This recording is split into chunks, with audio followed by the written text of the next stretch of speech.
ഇന്ന് തന്നെ ഡൗൺലോഡ് ചെയ്യൂ. കാണൂ നിങ്ങളുടെ ഫേവറേറ്റ് ഷോസ്.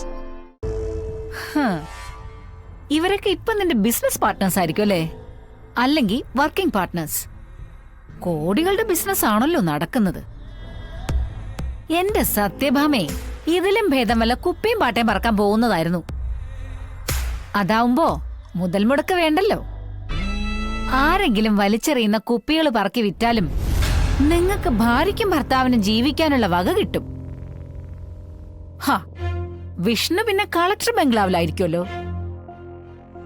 പട്ടുമെത്തേല് കിടക്കേണ്ടവൻ ഇവിടെ വന്ന് കയറുകട്ടിലിൽ കിടക്കൂ. കിടന്നാ തന്നെ അവന് ഉറക്കം വരുമോ? എനിക്ക് നിന്നോട് ഒന്നും സംസാരിക്കാനില്ല. ഇറങ്ങിപ്പോയി ഇവിടുന്ന്. പക്ഷേ എനിക്ക് പറയാനുണ്ടല്ലോ, നിന്റെ ഇപ്പോഴത്തെ വിശേഷങ്ങൾ തന്നെ. നിനക്ക് അഭിമാനമായിട്ടല്ലേ തോന്നേണ്ടത്? മാളിക മുകളിൽ കഴിഞ്ഞിരുന്ന, എല്ലാവിധ സുഖ സൗകര്യങ്ങളിലും കഴിഞ്ഞിരുന്ന ആഠ്യത്വത്തിന്റെ ജ്വലിക്കുന്ന സ്ത്രീരൂപം ഇപ്പൊ വെറും നിസ്സാര കാശിന്റെ ലാഭവും പ്രതീക്ഷിച്ച് വീട് വീടാന്തരം നടന്ന് കച്ചവടം നടത്തുന്നു. ഒരു സോഷ്യൽ മീഡിയയിൽ ഇന്റർവ്യൂ കൊടുത്താലേ സംഗതി അങ്ങ് കത്തിക്കയറും. കളക്ടറായ മരുമകള് ശാലിനിക്കിട്ട് ഇതിന്റെ പേരിലൊരു കൊട്ടും കൊടുക്കാം. ആപത്ത് കാലത്ത് പെറ്റമ്മയെ തിരിഞ്ഞു നോക്കാത്ത ഒരു മകനും കളക്ടറായ മരുമകളും ബിഗ് ഷോപ്പറും കയ്യിൽ തൂക്കി നടക്കുന്നതിന്റെ ഒരു ഫോട്ടോ കൂടി കൊടുത്താലേ സംഗതി ജോറാവും.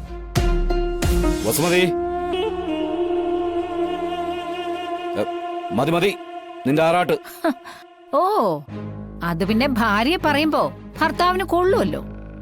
രാഘവേട്ടാ, എനിക്ക് രാഘവേട്ടനോട് വ്യക്തിപരമായ വൈരാഗ്യമൊന്നുമില്ല. പക്ഷെ ഇവരോടുണ്ട്. കാരണം ഇവരൊറ്റ ഒരുത്തി കാരണാ നിങ്ങളുടെ കുടുംബത്തിന് ഗതി വന്നത്. ഇന്നിപ്പോ ഞാൻ ഈ ഒരുങ്ങിക്കെട്ടിപ്പോകുന്നത് എങ്ങോട്ടാണെന്നറിയാവോ? നിങ്ങൾ താമസിച്ചിരുന്ന ആ പഴയ വീടില്ലേ, ഇന്നതിന്റെ ലേലവാ.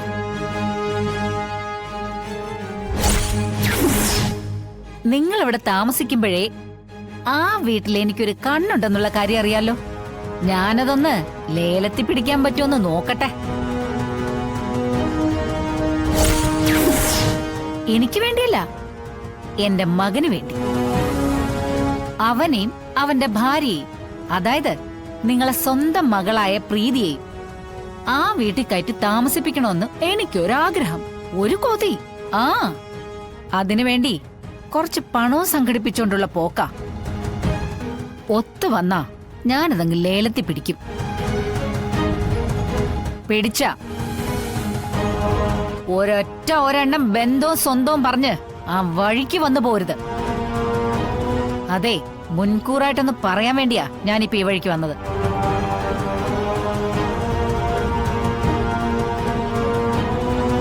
കച്ചവടം ചെയ്ത് വരുമ്പോഴേ ആ വഴിക്കൊക്കെ ഒന്ന് കേറ്.